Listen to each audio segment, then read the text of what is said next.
The following NewsVision report is brought to you by Howard University School of Communications.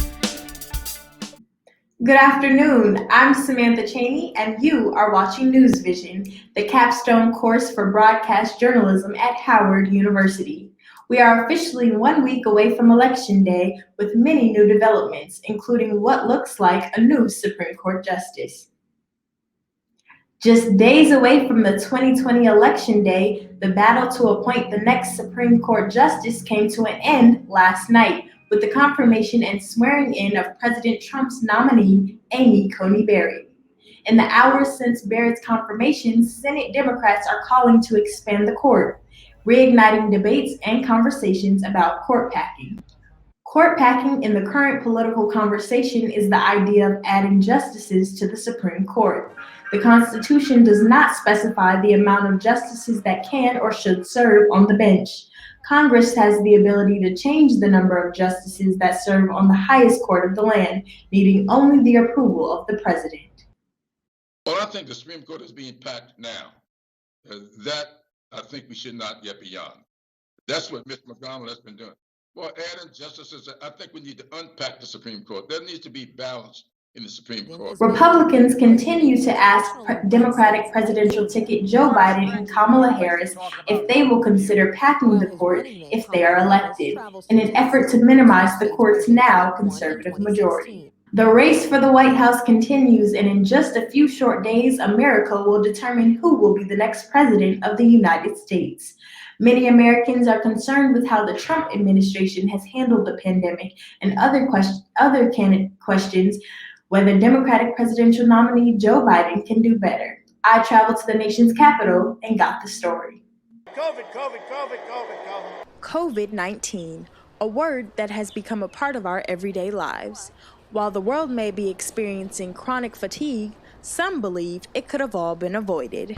Well, the president that we have right now definitely did not warn us with advance time. As we count down during the final days of the 2020 presidential election, the coronavirus pandemic may be the deciding factor of who gets to live in this house for the next 4 years. It has affected my choice of going in to vote, to early vote, because usually I would just go in the regular day when everybody else goes in.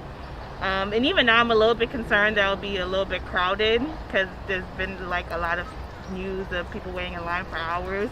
With over 8 million COVID cases, including over 200,000 deaths, the U.S. has the leading infection rate in the world. Anyone who's responsible for that many deaths should not remain as president. It's not my fault that he came here. It's China's fault. Despite CDC guidelines and expert opinions, President Donald Trump has continuously downplayed the severity of COVID. They want to scare the hell out of everyone. Joe Biden says he agrees with science. What I would do is make sure we have everyone encouraged to wear a mask all the time. Sometimes I think Trump is right. Sometimes I think the not one's right. We walk on the street. Some people wear masks, some people don't. With COVID running rampant, the outcome of this election is still unknown. Despite public health measures, cases are rising again throughout the U.S. The president continues to insist that America is rounding the corner on vaccines for coronavirus. And even after testing positive for COVID-19 himself, President Trump and his administration have overruled FDA and health expert guidelines. Every day, we are beginning to see more and more aspects play a role in the debates, in the election, and the overall perception of the presidential candidates. One of the most misunderstood aspects is the economy. NewsVision reporter Jaquatte Williams joins me with more. Thanks, Samantha. As you noted, the economy is one of the biggest issues in this year's presidential election. And I wanted to dig a bit deeper into the intersectionality of economic issues and how it's affected the election. Let's take a look.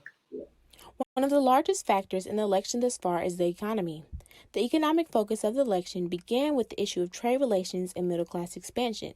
But now, the discussion has moved to be focused around the ways to move forward from the economic damage caused by the COVID-19 pandemic. The government is in charge of allocating funds for those in need. As a result of this, the people of America have included their proposed solutions as a major focal point before visiting the ballot. Stimulus and relief packages are heavily debated across the board for both sides of the aisle. President Trump recently decided to put a halt on all stimulus package discussions until his proposed re-election.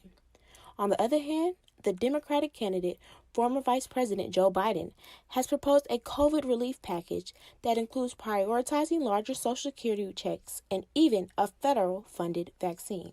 Both candidates do agree that a change must be made to improve the economy. We have to open our country. We're not going to have a country. You can't do this. We can't keep this country closed. It's his ineptitude that caused the country to have to shut down in large part. Regardless of socioeconomic status, Americans across the country have been affected by the COVID-19 pandemic. In this election, we will see now more than ever that everything is intersectional. From healthcare to education, the American people are taking a look at all aspects of life before visiting the ballot. Voters will pick the candidate best fit to help them recover from the COVID-19 pandemic. For NewsVision, I'm Jaquatte Williams. Thanks, Jaquatte, for informing us about what's coming up for the COVID-19 relief plan and its impact on the election. We will continue to keep you updated about any new proposals from the candidates. And coming up, the marathon continues with the fight against racial inequality in the U.S. The ongoing battle for years on end is beginning to make Black Americans wonder, will change ever come?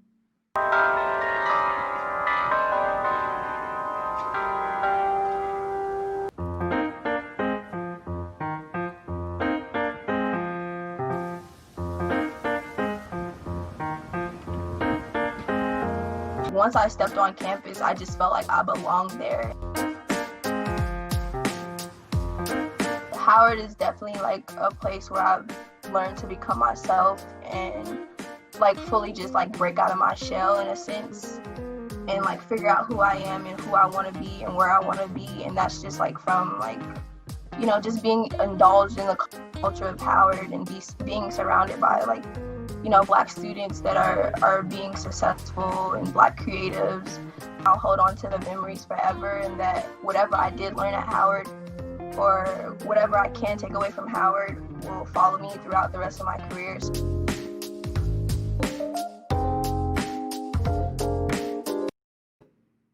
Racial injustices and voter suppression is among the leading concerns during the election cycle. NewsVision reporter Chandler Carter joins me with more. Hi, Chandler. Thanks, Samantha. That's right. Concerned voters are getting involved to counter voter suppression. They're heading to local polling sites or ballot drop boxes to ensure that their votes are counted this November. With the short amount of time left for the upcoming presidential election, Black voters are now facing numerous orchestrated efforts to discourage voting. In the past month, Twitter has banned over 20 accounts pretending to be Black Trump supporters. According to NBC News, those accounts are a device of voter depression and suppression tactics which contribute to voter disinformation. The goal is to get the audience to pose questions about the value of voting. Why are these powerful people trying to suggest we can't trust the system, putting in place laws that are designed to suppress the vote? But more than social media tactics are being used to discourage voters. The numerous steps to mail-in ballots, as well as absentee ballots simply not being sent out, are giving citizens one more reason to not go to the polls. There are several steps involved with mail-in voting varying from state to state. These steps have not only caused mail-in ballots to be rejected, but have discouraged young and first-time voters. 2 studies done in the 2018 midterm election showed that minority voters were more likely to have their ballots rejected.